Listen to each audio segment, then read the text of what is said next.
இவள்தான் நான் கூறிய தாடகை. இவளை அழைக்கவே உன்னை இங்கு அழைத்து வந்தேன். என்னை அழைத்தா? இவர்கள் ஆகிய உங்கள் நடைமுறையின் பொழுது உங்கள் தாமங்களை அழைத்து கோபம் தணிக்க என்னிடம் வந்தேன். இந்த சிறு பாலகன் என்னை மதிப்பானோ? அரசியே, என் தமிழனையே கேலி பேசுகிறாயா? இதோ இப்போதே உன்னை பதை தருகிறேன் பார். லக்ஷ்மணா, அமைதியாக இரு. அவள் ஒரு பெண்ணை வதைப்பது பாவச் செயல் அல்லவா? என்றாலும் இவள் பெண்ணக்கூடிய குணங்களை அற்றவள்.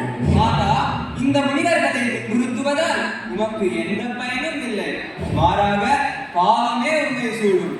சிறுவனே, என்னை உன்னிடம் மண்டியிடச் சொல்கிறாயா? நான் அந்த ராவணனின் பெயர் பெற்றவள். உன்னிடம் தெய்வாங்குதல் என்று எண்ணினாயோ?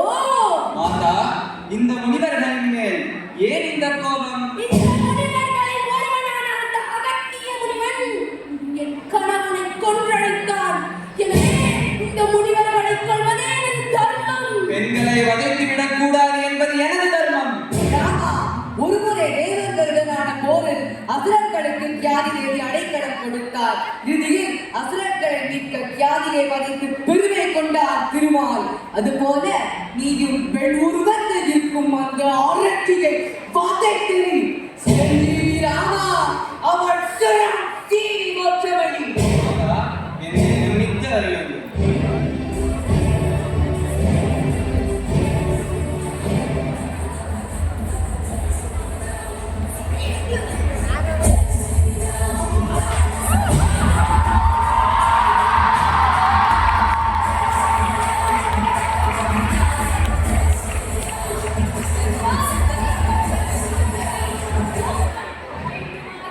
அவளுக்கு ஈமக்கிரியை நடைபெற வேண்டும்.